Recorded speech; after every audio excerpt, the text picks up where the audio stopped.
Hello everyone, my name is Shelby Blaché and I'm the Adult Services Librarian at Skaneateles Library.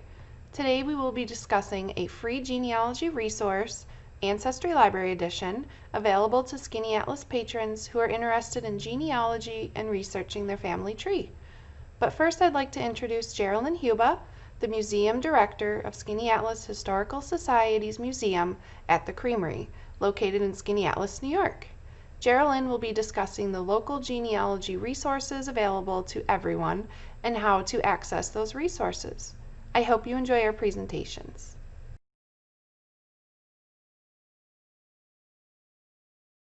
My name is Geraldine Huba. I'm the Museum Director at the Skaneateles Historical Society, located at 28 Hannam Street. For those of you who are familiar with us, you will know that we have extensive records and archives and a collection that includes over 800 books, about 10,000 photographs, and we don't even have the number of how many paper artifacts are available to people. But in conjunction with Shelby's information about genealogy, we wanted to share with you our new procedures if you are interested in doing your own genealogical research, getting information about your homes, your businesses, or just our community. So I'm going to flip the camera around and show you our archival rooms and our research room, and share a little bit of information about how you would have access to these materials and make appointments to come on in. So hang on one second. This is part of our research section. It is on the north side of the Creamery Museum, again located at 28 Hannam Street.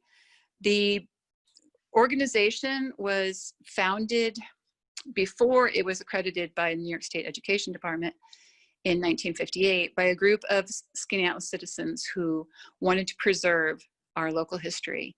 And it has expanded over those many decades with incredible donations from people who wanted their family records and their community records to be available to future generations. And we're very grateful to them for that.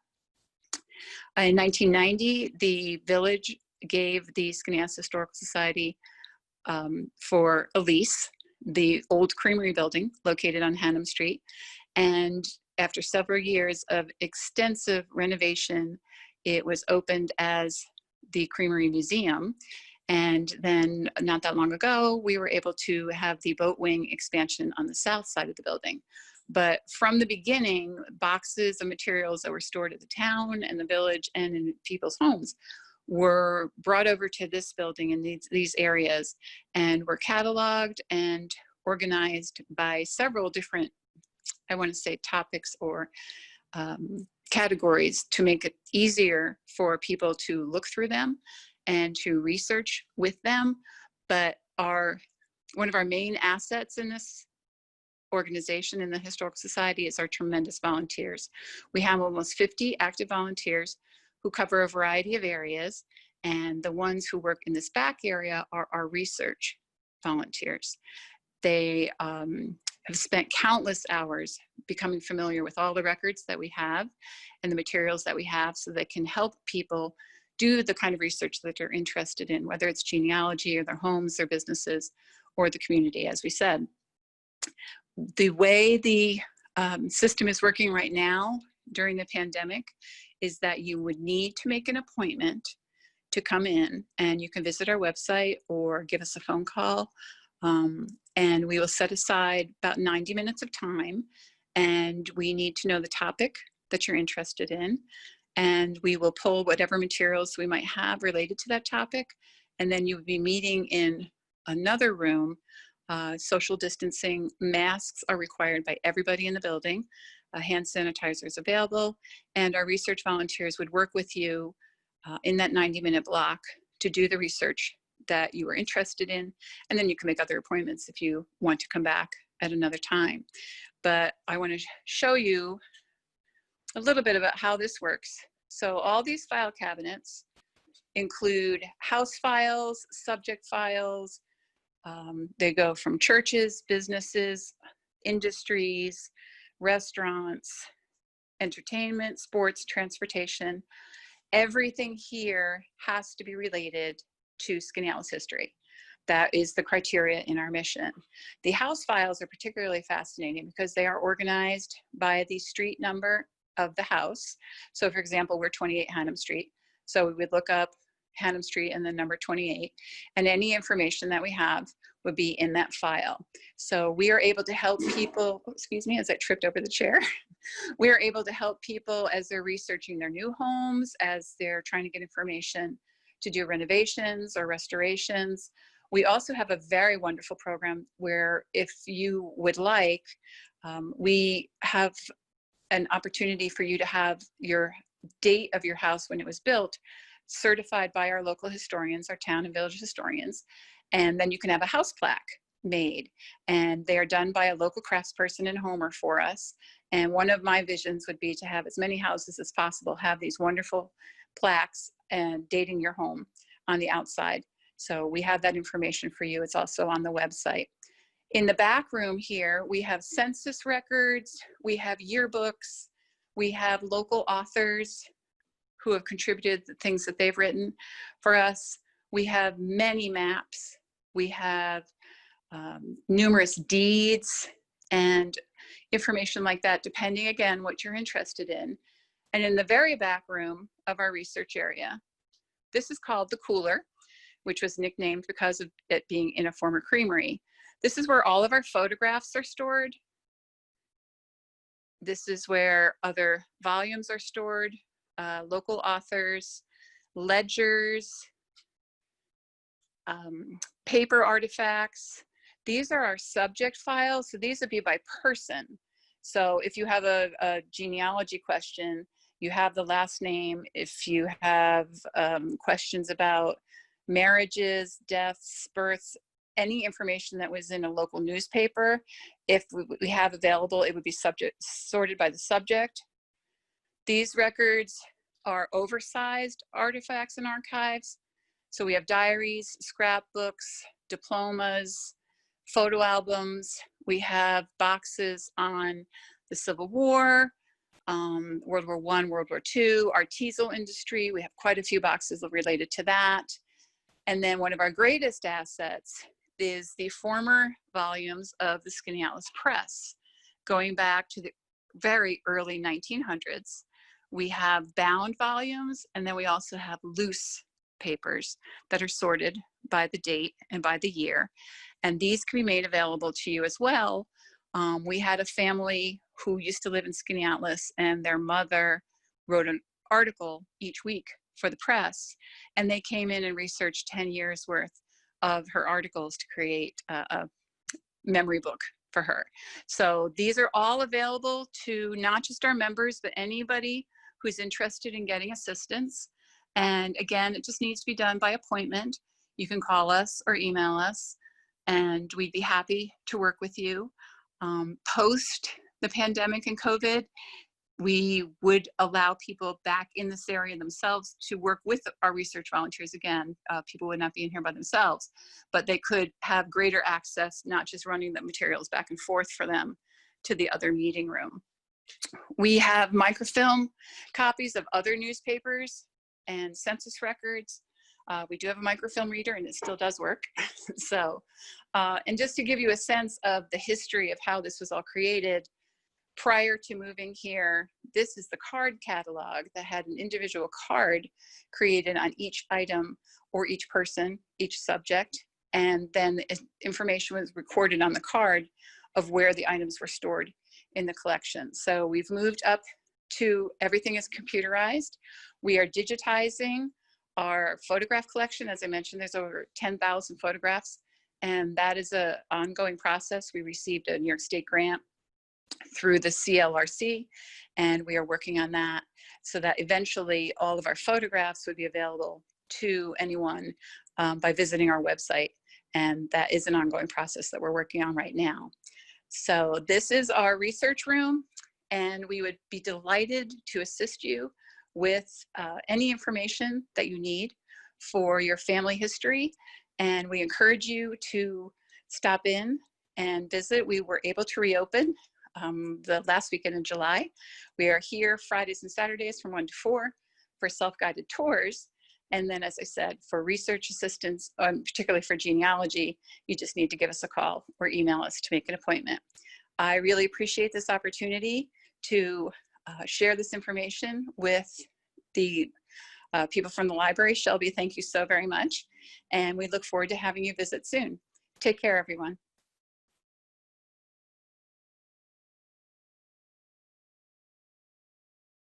I'd like to thank Geraldine from the Skaneateles Historical Society for letting me be a part of this presentation today. And the topic that I will be covering is how to use our Ancestry Library Edition database for your genealogy research. This database is available currently online for patrons at home, all Onondaga County Public Library patrons. So if you do hold one of our library cards, you are able to access the database online. Typically, because of COVID-19, Ancestry has allowed us to have this database available online, but typically this database is only available for use inside our libraries. As of right now, Ancestry has let us use this database up until the end of August, but we will see if they will extend that into September. So what I'd like to do is go ahead and share my screen so we can walk through the database a little bit together. So the first step to accessing this database will be going to Onondaga County Public Library's website, and that is onlib.org. So it's onlib.org. So when you come to the home page, you have these tabs on the top. You'll hit the Research tab, and you'll come down to the A to Z databases list. And when you click on that, it'll open all of our databases that are listed in alphabetical order, but they also have these boxes on the top for specific subjects that you're looking for. So we are looking for genealogy research, so let's hit the genealogy box. And Ancestry Library is the first choice. We can go ahead and click on View Resource. And here is the home page. Now, on this home page, you can see the tabs on the top. And a lot of patrons will automatically want to go ahead and hit this Begin Searching green box. I know it's very tempting, but we want to make sure that you're starting your research on the right foot. So we suggest looking through these quick links on the bottom. This will show you all of the different collections that are inside Ancestry Library Edition. So you have public member trees, the vital records, which are birth, marriage, and death records. If you know that the person was in the military, you can look through military and VA records, land records, city directories. So you have all of these quick links that you can look through. And over on the right, you have US Census records. So these, they have all of the census records back until the 1790, every decade when the census was taken. So if you know what time period the person you're looking for might have taken the census, you can go ahead and click on a time period. So I'll do 1910. And when you do that, it should pull up a form. It's a little bit slow for me today. There we go. So it'll pull up this form, and you'll see it has all of this information that you can put into for your search. And this information will match what exactly the census form asked for that decade. So you can, if you scroll down to the bottom, it'll tell you a little bit about what they were looking for in 1910 with the census questions, and what might be useful in your search. So I'm going to go back to the home page. So when you start your research, a good rule of thumb is to start with yourself and work backwards. So the best thing to do is go to charts and forms on the top. And the main difference between the Ancestry Library Edition and your typical Ancestry.com paid subscription is Ancestry Library does not allow you to create your own family tree and publish it. If you have seen the Ancestry.com commercials, they always advertise that little green leaf in the corner. That is exclusively for paid individual subscriptions, which is through Ancestry.com. But with the library edition, they do give you blank downloadable forms. So here's our first, the ancestral chart, and this is very similar to a family tree. So you can download and print this form, and this is where I would suggest you start, starting with yourself and working backwards, and filling out as much of that tree that you know or possibly can fill out. And when you're done with that, you'll take those blanks, those answers that you aren't sure of, and that's where you'll start with your research questions. They also have a couple different forms, the research calendar. You can keep track of every single record that you've looked at, what worked, what was helpful, what wasn't helpful, different correspondence, all types of forms that can really help aid in your search. So then we can also go back to home. And once you have those questions that you're ready to get started with, you can click on the Begin Searching button, and this will pop up your search box to search throughout all of the collections that are on Ancestry.com. And let's see, we can scroll. You can do it by location. If you are looking for a specific state in the United States, you can do it by different continents, different countries within those continents. And if you would like an advanced search, you can go ahead and hit this Show More Options link. And you can add, if you know the birth date, the birth year, and the location, if you know the marriage information, death information. The amount of information that you put in will really help in yielding the best search possible, your search results.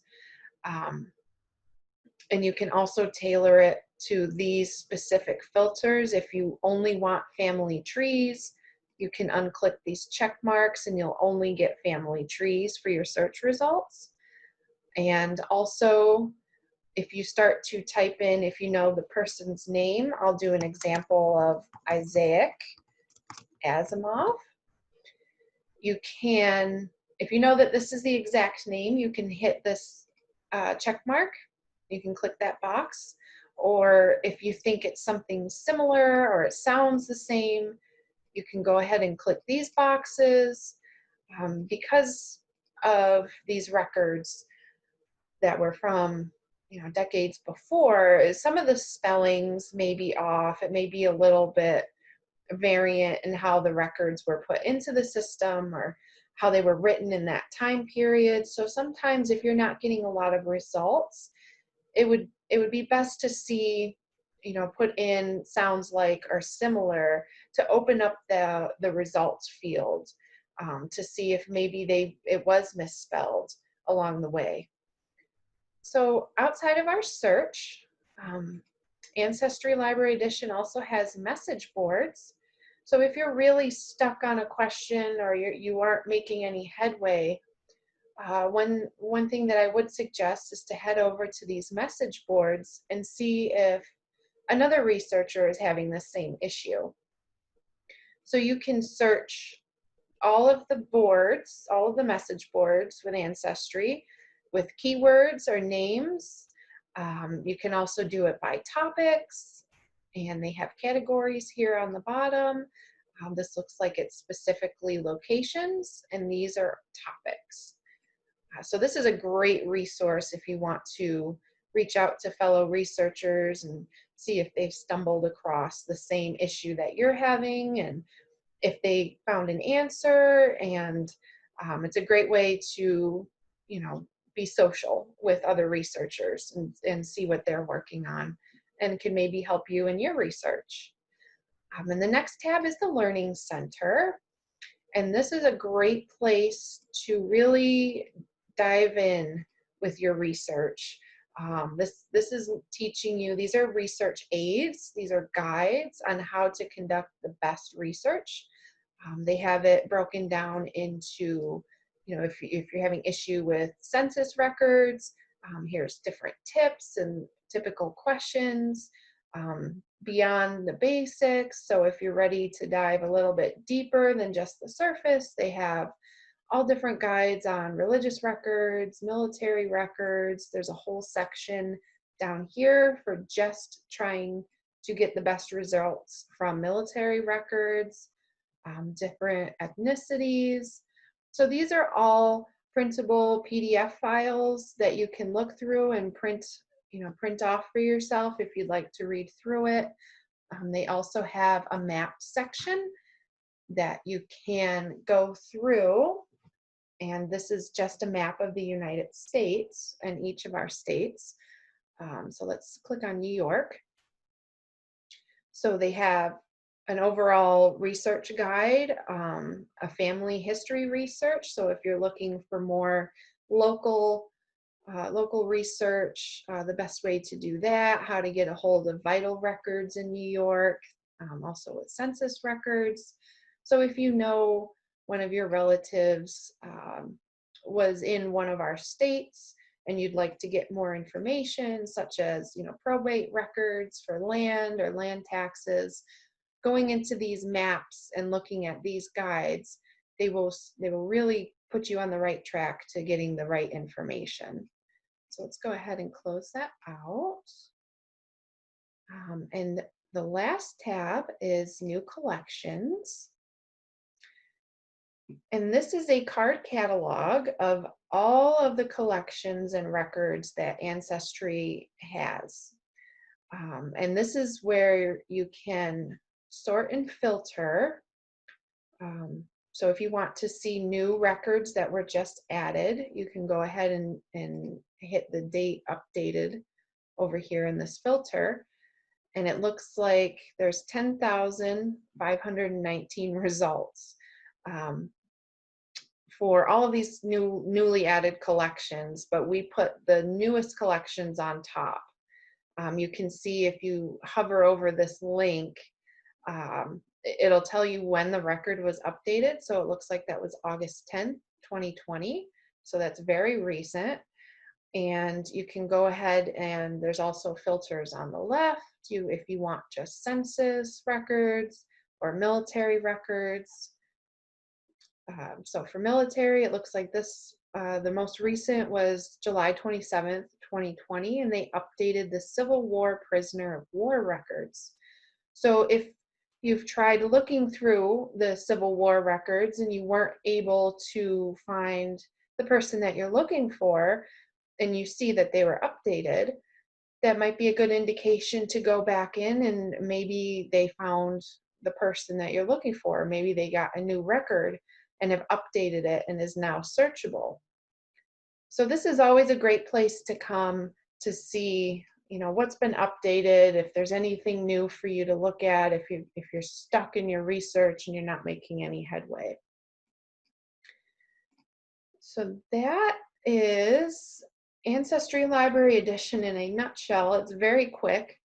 And I would like to thank Geraldine for letting me be a part of this presentation. And if you have any specific Skaneateles genealogy research questions, Geraldine is a great resource at the Skaneateles Historical Society. And if you have any more general genealogy questions, you can certainly reach out to me. And we can schedule a one-on-one session. You can email me at Shelby, which is SHELBY, at Skan, SKAN, skaneateleslibrary.org. That is my email. And if you would rather call the library, if you'd like to do that, the number is 315-685-5135. And you can ask to speak with me. If I'm not in the library, then you can certainly leave a message and I will return your call. And we can try over the phone. If you aren't familiar with Zoom, if you don't want to do it that way, I can certainly try to help you as best as I can over the phone. And I will also just started a Tech Talks Live program through Zoom, which is where I go over technology issues or questions from patrons, and I do tutorials such as this one for Ancestry, and I will be doing a Tech Talk Live program in the future specifically for Ancestry. So keep your eyes open on our webpage and our event calendar for that Tech Talk Live. So again, I'd like to thank everybody for watching, and thank you, Geraldine, for allowing me to be in this presentation, and I hope to see you soon.